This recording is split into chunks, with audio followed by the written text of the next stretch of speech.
A long time ago, a viewer came up to me with a topic that they thought would be pretty interesting for a YouTube video. They asked me what I thought about discovery in games.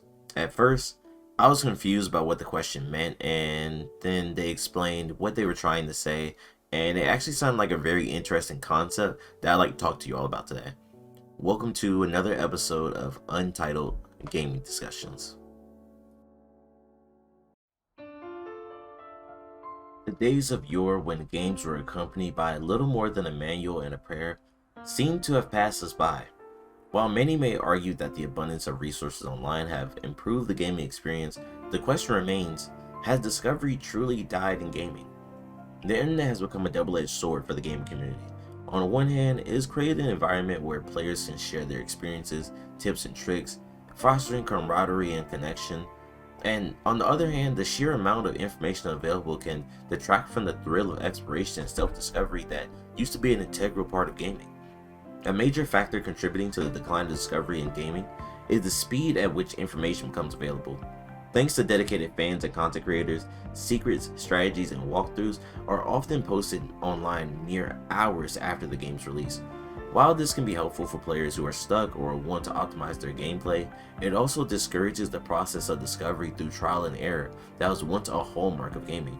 The rise of social media and gaming platforms has only exacerbated this issue, as the fear of missing out, otherwise known as FOMO, drives many gamers to seek out the best strategies and gear as quickly as possible. This phenomenon has led to a culture of min-maxing, where players prioritize efficiency and optimization over exploration and experimentation. While some may argue that this approach simply reflects a shift in gaming preferences, it's hard to deny that the sense of discovery has been diminished.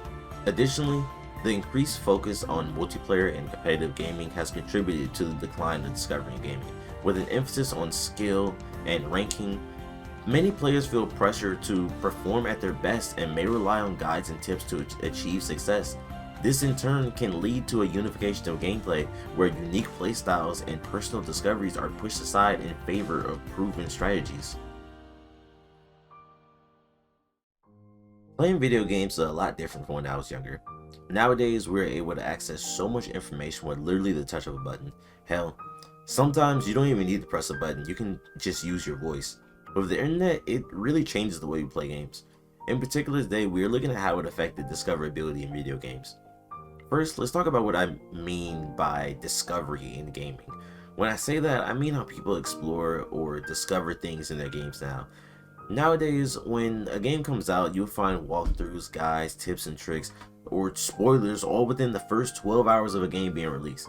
Whenever a new Destiny 2 season or expansion drops, I can't even go onto Twitter or YouTube without literally being spoiled of things that happen in the game literally the same day the update comes out. I'm not that old, but when I was younger, before YouTube and Twitter was really prevalent, this didn't really exist. The way I really heard anything about gaming, whether that be news, game reveals, tips, or even reviews, it was normally through either G4 or through talking to other people in real life about different games at the time. Or even better, I didn't know anything about cheat codes and ended up buying cheat code books from my school's book fairs that they would do every so often. Half of you guys are probably like, yo, I remember those, and the other half are like, the fuck is a cheat code book? But the reason why I'm setting this whole little scene for you is that it really was a different time. At least for me at the time, I played games differently than how I do now. I didn't have videos on the tips or tricks of a game. I wasn't watching what was the most meta items or strats for a game. I was simply just playing them and getting lost in the world, loading up the game, getting involved in the story, searching for secrets, trying to find new items, finding out cheat codes. I believe there are a lot of people who may have lost their way of just experiencing a game. This mainly applies to everything that isn't something like a looter shooter. I'm talking action adventure games, RPGs, JRPGs, MMOs, etc. I've seen far too many people play a game and watch a YouTube video on said game for the best strategy you can do, or the best loadouts, the best gear, you name it, and just follow the video to a T without actually experiencing the game for themselves first. Like, my brother in Christ, do you even want to play the game for yourself? And don't get me wrong, I do this myself. I know what it's like because I have done it. When I ended up playing Tower of Fantasy, I ended up watching videos on what was the best things to do on a day-by-day basis. I knew exactly what the best characters were, the best items to get, what things to do, what things not to do. All this because I wanted to maximize my time playing. I wanted to not waste any time doing subpar things and be behind. If I'm being honest, I think that can detract from the experience of playing game. If I loaded up Borderlands 2 today for the first time ever and looked up a build on Salvador with a double penetrating unkept arrow with a grog nozzle and knew what all the best items or weapons were, I would play the game completely differently. There wouldn't be a sense of astonishment or even accomplishment. I would just play the game by checking boxes. But for some people, this is what they like apparently. They like the power fantasy, so they want to get to that power fantasy as soon as possible. Which is fine, not trying to shit on the way people play games, but I just personally think that discovery is a big part of playing game as well. It's different to discover something on your own rather than getting it discovered for you. Despite these factors, it's important to note that discovery in gaming isn't completely dead. Some developers have recognized the issue and are actively working to encourage exploration and experimentation. Games like The Legend of Zelda, Breath of the Wild, Hollow Knight, and Outer Wilds are prime examples of titles that emphasize discovery and reward players for venturing off the beaten path. These games demonstrate that when given the opportunity, many gamers still crave the sense of discovery that defined earlier gaming experiences. Furthermore, the rise of indie games has provided a much needed injection of innovation and creativity into the gaming industry. With their unique mechanics, intriguing narratives, and often unconventional design choices, indie games offer a fresh opportunity for players to explore and discover new experiences. In a way, these games represent a return to the roots of gaming where experimentation and self-discovery were integral to the experience.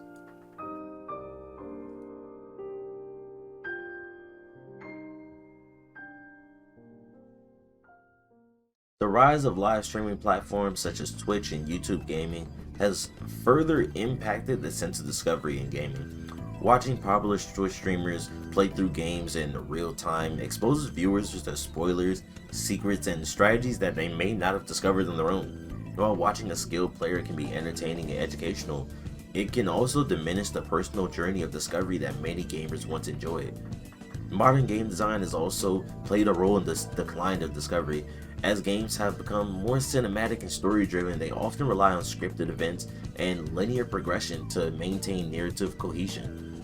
This can leave less room for player-driven exploration and experimentation. In contrast, older games with their limited graphics and simpler mechanics often require players to use their imagination to fill in the gaps, promoting a sense of wonder and discovery. However, there are instances where modern game design has been successful in preserving the sense of discovery. Some open world games such as Hogwarts Legacy, The Legend of Zelda, Breath of the Wild, No Man's Sky, Minecraft, The Outer Wilds, Red Dead Redemption 2, and many more provide players with vast and immersive worlds that encourage exploration and experimentation. These games often feature intricate side quests, hidden locations, and emergent gameplay elements that reward players for venturing off the beaten path. The resurgence of retro and Souls-like games has also provided opportunities for players to experience the thrill of discovery in a modern gaming context. These games, which often feature minimal handholding, challenging gameplay, and cryptic lore, harken back to an era of gaming where players had to rely on their intuition and ingenuity to progress. Titles such as Dark Souls, Bloodborne, and Elden Ring have garnered dedicated fan bases that revel in the challenge and mystery these games present. Moreover, the gaming community itself has the power to preserve the sense of discovery. Players can choose to engage with games at their own pace and limit their exposure to guides and spoilers. By being mindful of the way we consume gaming content, we can foster an environment that encourages exploration and experimentation. In addition, developers can take steps to encourage discovery in their games, implementing non-linear gameplay, branching narratives, and hidden secrets can entice players to explore and experiment. Game designers can also employ mechanics that reward curiosity and risk-taking, such as hidden skill trees or rare items, to incentivize players to venture beyond their comfort zones. The gaming industry as a whole can also play a role in promoting discovery. By supporting and spotlighting games that emphasize exploration and experimentation, the industry can encourage the development of titles that value the sense of discovery. Game critics and journalists can also highlight the importance of discovery in their reviews and coverage, fostering a gaming culture that appreciates the thrill of the unknown. Ultimately, the decline of discovery in gaming is a complex issue with no real easy solution. While it's true that the internet and modern gaming culture has shifted the focus away from exploration and experimentation, there's still games and developers who are committed to keeping the spirit of discovery alive. It's just up to us to just choose how we want to approach our games. We can either succumb to the pressure of min-maxing and guides or embrace the uncertainty of exploration and the thrill of discovery. So, has discovery truly died in gaming? The answer is both yes and no. While the golden age of discovery may have passed, there are still pockets of exploration and creativity to be found within the gaming landscape. It's up to us, the players, to seek out these experiences and foster a gaming culture that values and celebrates the joy of discovery. For it is in these moments of exploration, experimentation, and triumph that we find the true heart of gaming.